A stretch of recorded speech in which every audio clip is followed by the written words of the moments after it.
What's going on, everybody? Welcome back to another video. Today, we're going to talk about how I would become a data analyst again if I had to start over from scratch.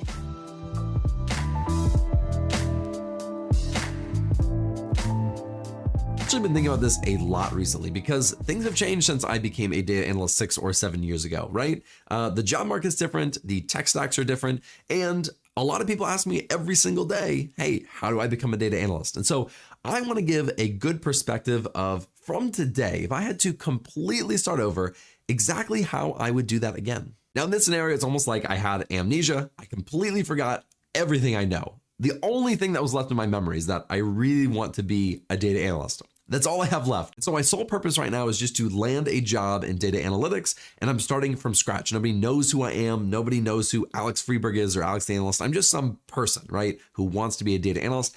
And I'm going to tell you how I would do that as quickly as possible. So let's start from the very beginning. Remember, Amnesia Alex doesn't remember anything except that he wants to become a data analyst. He doesn't even know what a data analyst does. So the first thing that I would do, the very first step, is just research what a data analyst does.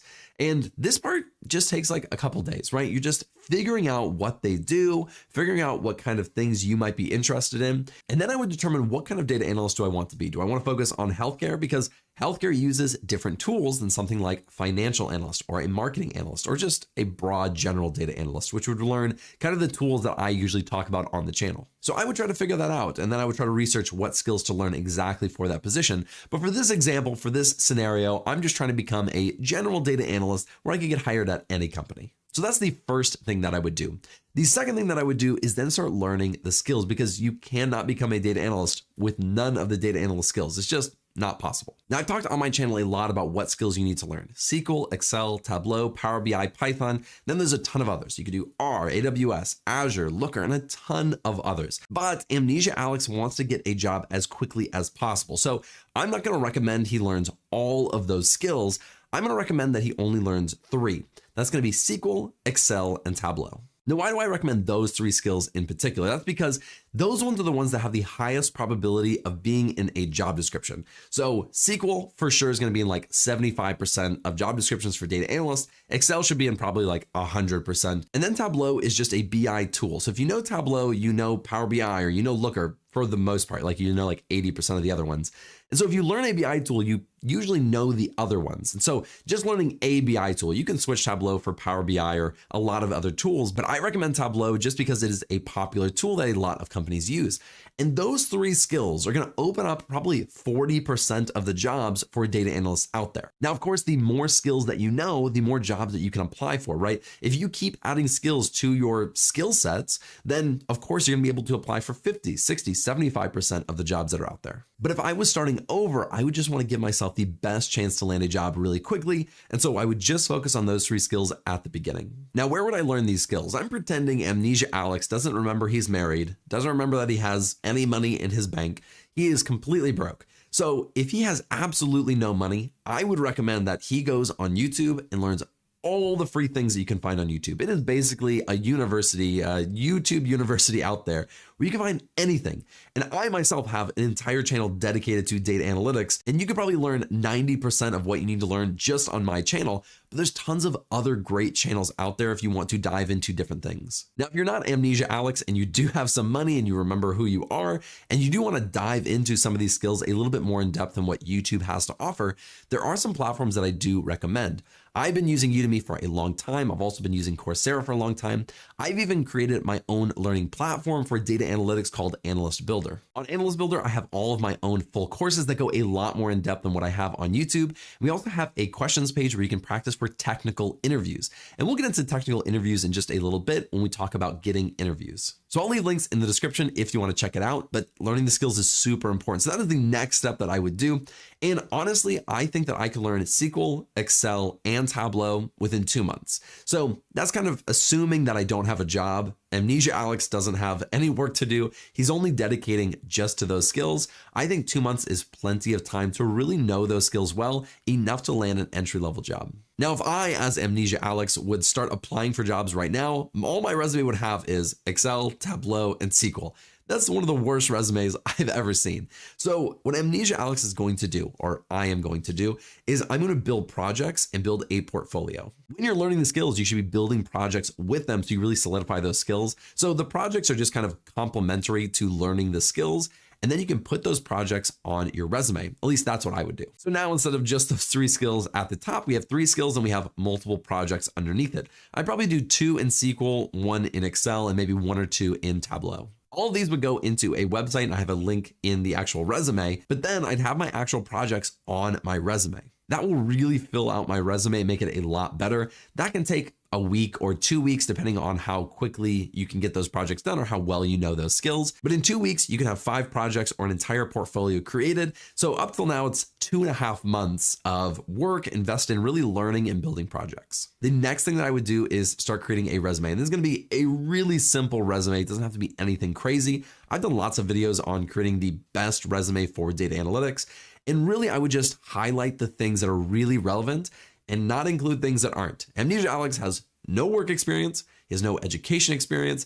So for him, he's really just going to be putting the skills and the projects and maybe a summary section as well. But it's not going to be super, super impressive, but it is going to have a lot of what they are looking for in a lot of job descriptions. So I'm going to make a really, really, really good resume because that is going to get past a lot of these automated systems that kind of check the resume first. And when a hiring manager sees it, they're going to see the skills that they're looking for. They're going to see projects that are interesting and relevant to that position. And so hopefully I'd be able to land an interview. The next thing that I would do is work with a recruiter. And this is one of those things where most people, when they're first starting out, don't do this. They just start applying to jobs and doing the LinkedIn, single click applies. They don't work and you get really frustrated. And that's because you're applying to hundreds of jobs that thousands of other people are applying for. But recruiters are really great because they have a connection with the company. So I would work with a recruiter or as many recruiters as I possibly could. Believe it or not, there was a time where I had no experience. And this was just 6 or 7 years ago. And I was working with 6 or 7 recruiters at a time, just juggling them, kept messaging them and asking them and emailing them. Hey, do you guys have anything? Messaging them on LinkedIn, reaching out to them, cold calling. You kind of have to put yourself out there. So if I was starting over, I would do that tactic. Instead of applying for 1,000 jobs and then working with a recruiter, I would start out working with a recruiter. I also have an entire video on how to reach out to recruiters on LinkedIn, both by directly messaging them and then also by finding them and cold calling and cold emailing them. So if you're interested in finding out how to do that, I would check out that video. Now, after I work with a recruiter, the very last thing that I have to do in order to land a job is to really nail the interview and get a job offer. That's it. An interview is usually comprised of 2 parts. It's the general interview and it's the technical interview. Now, the general interview is one that you'll get on almost any position. So they're going to ask you, tell us about yourself. Tell us about your work experience.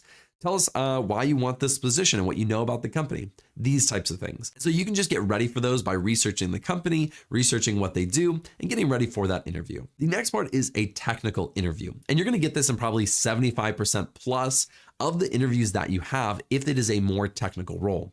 Typically, it's either in SQL or Python. Just in general, it's usually SQL. Like 95% of the technical interviews that I had over my entire career have been in SQL. So you really want to nail that technical interview to show that you know the skill well. And that's why we created Analyst Builder, like I was talking about a little bit ago. We have that whole section where it's just practicing for technical interviews in either Python, MySQL, PostgreSQL, Microsoft SQL Server. It is super awesome just for that. And so I'd really want to prepare for my interview. I just practice, telling about myself, practice for the technical interviews. I would nail the interview and I would accept the job position. Now, that's usually the longest process, working with a recruiter and landing a job, because all the learning up till then is all self-paced. You can do that all yourself for free or for very little money. And then working with a recruiter and then actually landing a job, that can take anywhere from 3 months all the way up to a year. And so in the shortest amount of time possible, if I really streamlined this and I really worked hard at learning those skills, working with a recruiter nonstop, I made it my job, I think it'd be very possible to do that within 6 months. It's a really optimistic time frame because 6 months to completely change your career is pretty quick, but I definitely think it's possible. If I was starting over today, I definitely think I could do it. Of course, there are outside factors like the job market, if hiring is really slow, or where I live or things like that. But in general, I definitely think I could do it within 6 months. Now, to some of you, that may seem like a really long time, but to put it in perspective, you're going to have this job for the next 20, 30, 40, 50 years, and you're going to learn new skills and you'll get promotions. And maybe maybe you could transition into data science or data engineering or any other number of jobs that are related to data analytics. So that is the exact path that Amnesia Alex would take in order to become a data analyst as quickly as possible. Now, if I had a little bit more time, I didn't need a job, I had more time to spend, I would definitely be learning something like a cloud platform, and then I would be learning some AI as well to work with those tools. Now, I didn't mention AI as a must know, because even now, even today in the end of 2023 or early 2024, depending on when I post this, even today, those tools are not crazy integrated. You don't have to know them. Now, in the future, in 2, 3, 4, 5 years, they may become more integrated into all of our software, into all the tools that we use. Then it would become more of a requirement to know those things. So that is exactly what I would do. If you haven't already, be sure to check out Analyst Builder. I am incredibly proud of it. It is one of the best platforms out there for learning data analytics. If you like this video, be sure to like and subscribe below. I will see you in the next video.